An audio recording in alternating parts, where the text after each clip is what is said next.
무극담로 종신기 천마편 제14화 만리 고독행 환공의 총 3 중산 마협곡의 이름 모를 천연동굴은 매우 신비한 빛이 사방으로 물들어 있었다. 사람들이 들고 온 횃불로 곳곳에 있었던 물웅덩이에 반사된 빛으로 오색 찬란하였으며 동굴 곳곳에 신비한 종유석과 석수는 이 오색 찬란한 빛으로 물들어 있었다.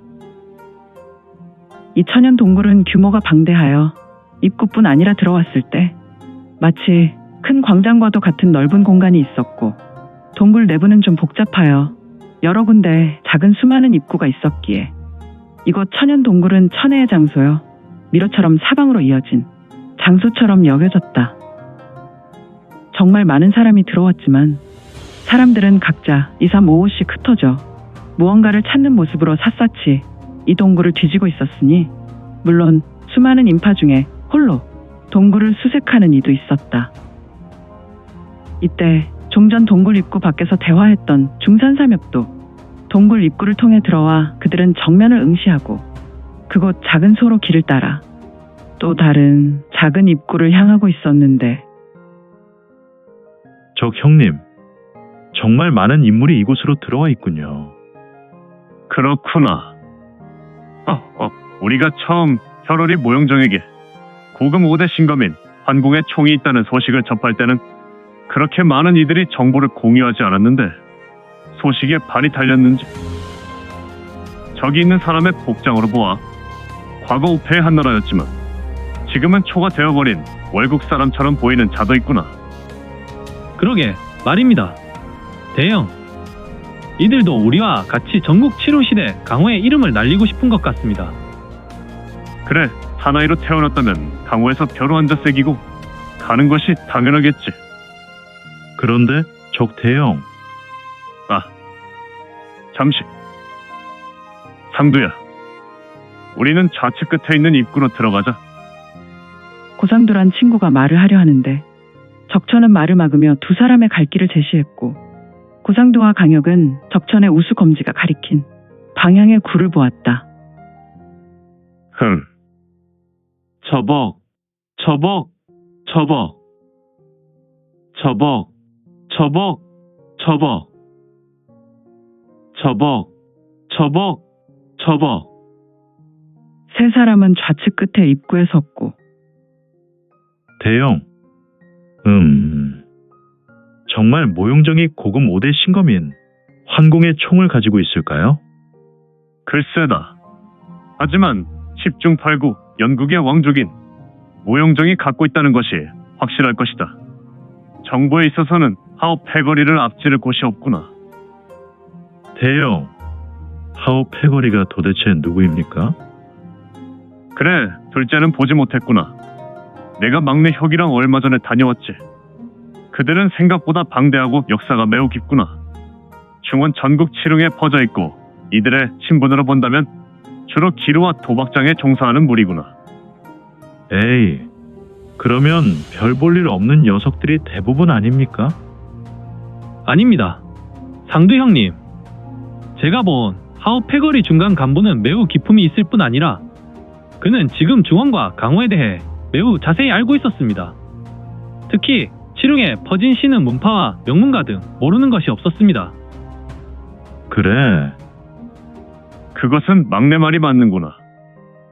대형, 그래도 녀석들의 신분으로 본다면 하층민으로 이들이 가진 정보가 기껏해야. 상두야, 너는 연왕을 본 적이 있느냐?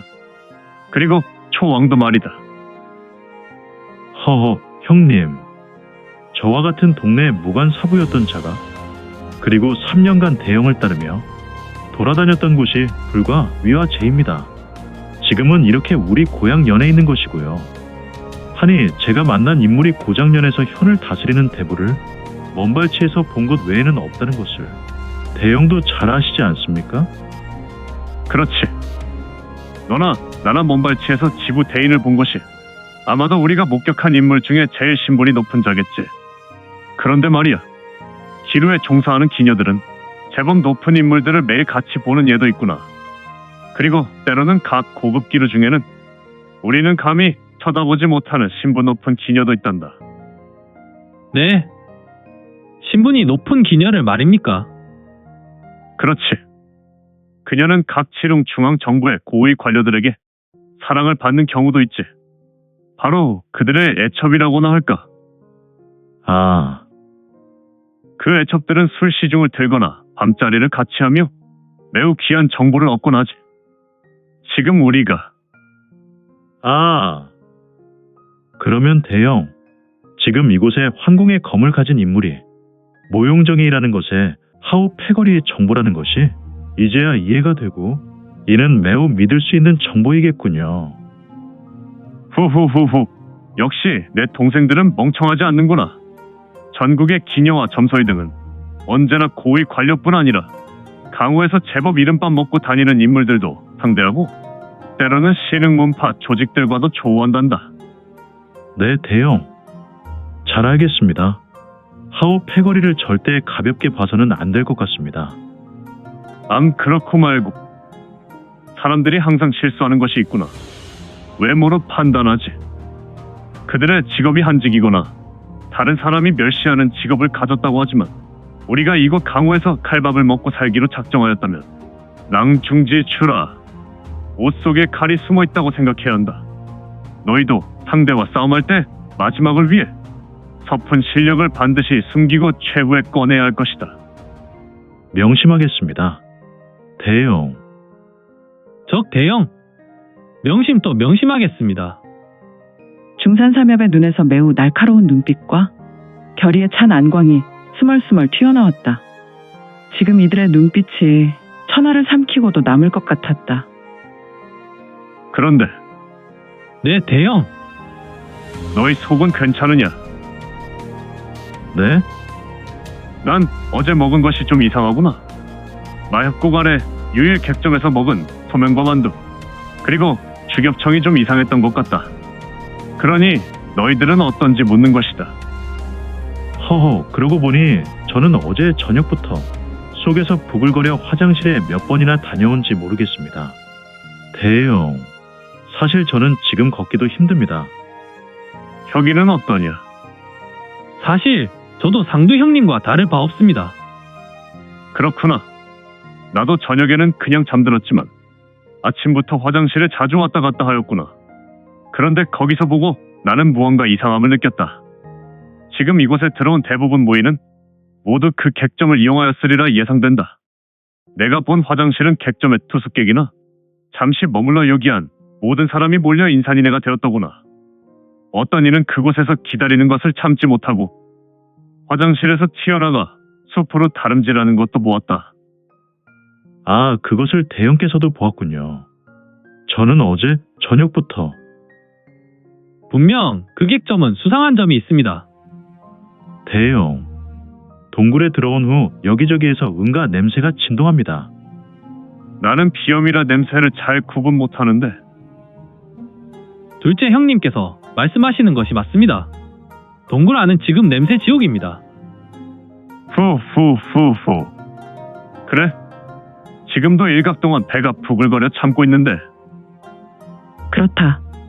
세 사람은 공력 일부를 항문을 조이는 것에 할애하고 있었다. 하지만 이들의 얼굴색은 노랗게 변해 있었고 진짜 동굴 내의 똥내가 곳곳에서 풍겨나오고 있었으니 아무튼 동생들아, 우리의 고지가 보인다. 우리들의 속이 불편하다면 이곳에 들어온 모든 무인도 같은 사정이지 않겠느냐. 그러니 항문들 단단히 조이고 이곳으로 들어가자. 형님이 이곳을 선택하는 것은 이유가 있습니까? 나는 비록 똥 냄새에는 후각이 말을 듣지 않지만 혈양에 대해는 매우 민감하구나. 허허, 선택적 후각이라니? 그래, 둘째야. 이유는 잘 모르지만 피 냄새만큼은 세상 누구보다 뛰어나게 맡을 자신이 있구나. 이곳 동굴에서 심각한 피 냄새가 난다. 그러니 아무래도 이 굴의 입구가 보물이 있을 가능성이 높지 않을까? 그리고 무엇보다 이곳 동굴에서 짙은 살기가 난무하는구나. 저벅, 저벅, 저벅, 저벅, 저벅, 저벅, 저벅, 저벅, 저벅. 이들은 조금 좁은 또 다른 굴 속 굴로 들어갔고 마침내 어두움으로 사라져버렸다. 그리고 그 굴에서 병장기 부딪히는 소리가 멀찍이 들렸으니 중산 마협곡 이름 모를 굴로 수많은 사람이 몰려 들어왔다. 이들은 구체적으로 어디서 소식을 들었는지 마협곡으로 몰려들었으며 모용정이 환공의 총을 가지고 있다는 사실로 이름 모를 굴로 끝없는 행렬을 이루고 있었으니 이들은 하나같이 일신의 무공을 가진 강호 무림 태동기의 실력자들이었다. 연의 유력 가문 모용가 이들은 왕족이었으니 당연히 연에서 최고 가문으로도 널리 알려진 가문이지 않은가. 이들의 선조가 바로 선비족이었고 이곳 요동에서 마침내 나라까지 세웠으니 그것이 바로 연국이었다. 연은 비록 다른 칠웅보다 그새가 약했지만 그것은 오직 겉보기에 지나지 않았고 연국은 본인들의 약점 때문인지 내실이 다른 칠웅보다 뛰어났다. 그리고 무엇보다 이곳 연은 숨은 강호 고수들이 처처에서 활동하고 있었으니 중산 마협곡 이름 모를 동굴 입구는 사람들이 없었다. 이미 이곳으로 들어간 사람들이 2천여 명이나 되었다고 하는데 어찌 사람들이 없는 것인지. 그런데 입구에 두 사람이 나타나 천천히 들어온 인물이 있었으며 더러운 냄새? 녀석들, 설사산을 얼마나 쓴 거야? 적당히 하라니까. 이 큰 동굴에 이렇게 똥 냄새가 가득하니? 허허, 이래서 신저광문의 의뢰를 수행할 수 있겠나? 녀석들을 저광문의 고수로 들이는 것에 차질이 있으면 안 되는데 말이야. 흐흐. 그나저나 두당 금자 열량을 받기로 했으니 절반이라도 저광문의 고수로 받아들여진다면 나는 황금 10만 양을 벌 수 있겠구나. 장사는 이렇게 하는 것이야. 내가 황궁의 총을 단순하게 팔았다면 그저 황금만 양이나 되었을까. 하지만 이렇게 추가적인 사업으로 저광문의 의뢰를 전개하여 10배의 장사를 하는 것이 되었으니 이번 연에서 나 동방동묘의 활동은 이것으로 정점을 찍을 것이다. 흐흐흐흐흐. 허허, 지금 동방동묘라 했나? 그런데 동방동묘의 얼굴이 전혀 다른 얼굴이었다. 혹시 인피명구를 하였나? 그렇다면 도대체 무슨 이유로? 이봐, 지혁아, 녀석 이제 그만 좀 킁킁거려라. 냄새를 그렇게 맡으면 죽을 수도 있어. 내가 중원 야광문의 설사산을 의뢰했지만 이 설사산의 독성은 매우 깊구나. 냄새만 오래도록 맡아도 현기증이 날 것이다. 그러니 지혁이는 킁킁거리지 말고 어서 의뢰인을 만나러 가자꾸나.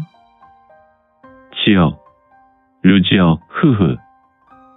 이런, 정말 류지혁이었다. 바로 연의 군노로 제국의 대장군 양광의 좌호장 범룡을 죽여 그 놀라운 신의를 자랑했던 류지혁 본인이었다. 그러나 지금 그의 눈을 보면 조금 모자란 인물로 보였으니 그래, 이 녀석. 말이라고는 유지혁이라는 말밖에 할 수 없으니 녀석이 제 주둔지에서 어떤 충격을 받았는지 바보가 된 것 같기도 하니 한 의원 이 녀석은 지역의 머리를 온전하게 돌려놓는다고 내게 황금 30냥을 꿀꺽하더니 결국 포기하고 말았구나. 녀석은 내게 크나큰 마음의 벽이 있어서 지금은 이름밖에 되뇌지 않는다고 했으니 비록 얼굴은 아니었지만 목소리는 분명 동방동묘가 맞았고 그는 지금 지역을 보며 우울한 눈빛을 내었다. 참, 그래도 이상하게 지역의 몸은 도건불침이란 말이지. 녀석은 날 위해 나서라 하면 물불 가리지 않고 나서서 나를 보호해주니 당연히 나는 오늘 널 호신이로 데리고 이곳으로 왔구나. 과거에 저광문이 있었는데 물론 내가 알기론 이는 이미 100여 년 전 지금의 한인 양쪽에 위치한 문파였으나 당대 최고 신왕문에 의해 제거되었지만 허허, 저광문이라니. 아무래도 이 이름이 조금 깨름칙하네. 세상은 난세였다. 어제의 나라가 내일이 되면 이 나라가 망하는 춘추 전국시대였고 강호 무림의 태동기에서도 어제의 문파가 내일이 되면 하루아침에 멸문이 되는 시기였으니 그런데 동방동묘는 무슨 일을 하는 것인지, 도대체 저광문이라니 100여 년 전에 적혈가를 들어보았는가. 저광문 문주는 적혈가의 출신이었고, 이 적혈가는 가문 대대로 나이 30을 넘기지 못하는 천고의 유전병이 있었다.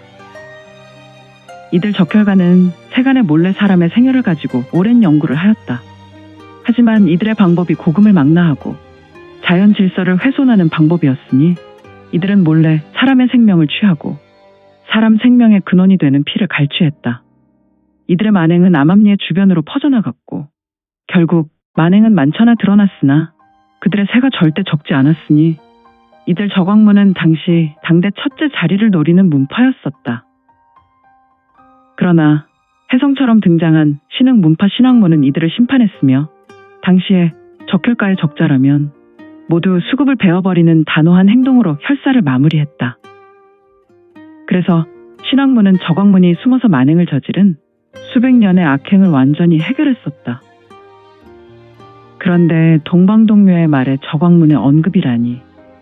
그리고 이 저광문은 멸절이라는 마약도 제조하였던 놀라운 문파가 아닌가. 더욱이 이 멸절을 류지혁에게 쓴 인물이 권천이여. 그는 바로 구주 21천에 속한 21명의 절대자라는 것을. 아무튼 흐흐흐흐. 지혁아, 내가 알아듣는지 모르겠다. 나는 말이다. 위에서 큰 불을 쌓은 여부리를 아는구나. 나도 여부리처럼 큰 상단에 만들 것이다. 나의 인왕방은 아직 세가 부족하니 이번 거래로 속히 이곳 연을 떠나 하늘로 복귀한다. 그리고 그것을 가지고 다시 초안에 대립해서 더 많은 기회를 만들 것이다. 흐흐흐. 이봐, 지혁아, 저리로 걸어 들어가자. 저광문인지 신왕문인지 아는 문주를 보고 대금 결제를 받아내자꾸나. 저벅. 지혁, 류지혁. 후후후후. 저벅. 동방동묘는 문주와 약속된 또 다른 굴로 걸어갔고 류지혁은 무엇이 신이 났는지 조금은 경박스럽게 따라서 힘차게 걸어갔으며 두 사람이 지날 만한 천연 동굴복도는 동굴 입구에 비해 너무 비좁았다. 오직 두 사람이 지날 만한 통로로 보는 것이 좋을 것이다. 그런데 이 비좁은 곳에서 여러 사람이 쓰러져 있었다. 아무래도 이들은 죽은 것 같았으며 역시 팔다리가 분리되어 피범벅의 시체들도 있었다. 그리고 똥 싼 인물도 있었던가. 죽은 자들 대부분의 엉덩이 부분을 보라. 누렇게 물들어 있었는데. 저벅.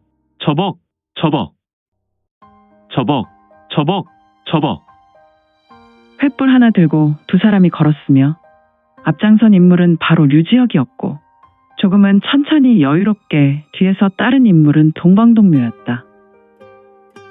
어라, 정말 많은 녀석을 죽였군. 아무래도 저광문에 투신하는 녀석들이 적었는가? 내가 방각이 조금 지나서까지 걷고 있지만 수많은 녀석이 쓰러져 죽었군. 하, 지독하군. 피냄새도 냄새지만 똥냄새가 장렬하니 머리가 지끈지끈하네. 지혁아, 조금 천천히 걷자꾸나. 너무 빨리 이동하면 내가 쓰러질 판이다. 류지혁은 여전히 좁은 동굴길을 힘차게 걸었고 그는 동묘의 말이 들리지 않았는지 지혁아! 천천히 걸으라고! 동묘는 힘차게 외쳤고 그의 음성은 동굴에서 심하게 울렸다. 이에 지혁은 뒤를 돌아보며 씩 웃었고 지혁, 류지혁, 흐흐흐흐흐. 이 녀석아, 내 녀석의 이름이 지혁이라는 것을 잘 알고 있구나. 어떻게 된 것이 후영이는 녀석에게 글을 가르치고 말을 가르친다고 한 달이나 데리고 아침 저녁으로 녀석과 붙어먹더니 어찌 지혁이란 말밖에 못하는가? 지혁은 동묘의 말을 알아들었는지 모르는지 그냥 빙그레 웃기만 한다. 알았구나. 녀석아, 넌 행복해서 좋겠다. 내 녀석을 타박해도 항상 웃고 있으니 혹시 나중에 내 녀석이 온전한 모습으로 돌아간다면 내 이름을 잊지 말거라. 나는 동방동묘구나. 호호호호. 척. 동면은 우수를 들어서 류지혁의 어깨에 두른다. 그리고 천천히 이동하였으며 저벅, 저벅, 저벅, 저벅, 저벅, 저벅. 다시 반각의 시각이 흐르고 이 두 사람의 눈에는 하나의 밝은 빛이 들어왔으며 또한 병장기 부딪히는 소리도 났다. 마침내 이 두 사람은 동굴 속 또 다른 대전과 같은 널따란 공간을 맞이했는데 뭐야? 아직 정리되지 않았구나. 동묘의 두 눈에 도검을 가지고 싸움하는 두 무리가 있었다. 물론 소수였지만 붉은색 무복을 입었던 일단의 무리는 소수를 둘렀고 붉은색 무리는 대략 40-50명으로 보였으며 둘러싸인 무리는 각자 각양각색의 복색을 하였으나 10명이 서로의 등을 의지하며 적색 무복을 입은 무리를 상대하였으니 우하하하하. 이를 보고 있었던 적색 무복을 입은 자들의 수장으로 보인 자는 앙천대소하였고 무리를 보며 외친다. 물론 이 외침은 대전에 막힌 동굴이라 그런지 쩌렁쩌렁하게 울렸다. 이놈들아! 시세를 알아야 궁거리거늘. 내 놈들 10명이 무엇을 할 수 있다고 생각하느냐? 너희도 무기를 버리고 투항해라. 내 녀석들의 목숨은 이미 파리 목숨이라는 것을 모르느냐? 적색 무복의 무리는 효과적으로 10명의 소수를 굴복시키고 있었으나 적색 무리의 수장이 외친 외침에 모두 공격하는 것을 잠시 멈추게 되었다. 이에 소수 무리도 적색 무복을 입은 자들에게 본인들의 병기를 겨루고 감히 덤벼들지 못했다. 싸움은 잠시 소강 상태가 되었고 아! 너희 10명이 대항한다고 하나? 이미 전세는 기울었다. 너희들이 대항하는 것은 곧 결국 개죽음이 전부가 아니냐? 그냥 우리 저광문에 투신해라. 너희들의 실력으로 본다면 너희들은 우리 저광문의 인재로 충분한 대접을 받을 것이다. 흐흐흐흐. 이자의 말은 매우 여유로웠고 소수 10명의 무인들의 눈빛은 심하게 흔들리고 있었다. 그러나 내 놈의 돼지 같은 소리는 집어쳐라. 우리 중산삼협은 이름도 알지 못하고 생명을 중시하지 않은 문파에는 투신하지 않을 것이다. 중산삼협 중에 대형인 적천이 나섰는데 그의 우수에는 청강검이 들려 있었으며 그의 두 눈은 매우 기계 높은 눈빛이었고 이때 휙, 색, 팍, 아, 철크랑. 중산삼협이 적천은 두 눈에 붉게 물들었으며 그는 은은한 파공음과 동시 암경에 의해 당했는지 그의 우수로 강력한 경력이 물밀듯 밀려듦과 동시에 자신의 손등에 강력한 타격이 동반하여 그는 어쩔 수 없이 들고 있었던 청강검이 떨어지고 말았다. 이에 삼협의 동생들은 대형의 곁으로 다급하게 다가와 적색 무복의 수장을 노려보았으며 제길, 배가 탈이 나서 공력의 절반밖에 사용할 수 없으니. 중산삼협의 적천은 크게 당황한 얼굴로 격변하는 마음을 애써 가라앉히고 있었는데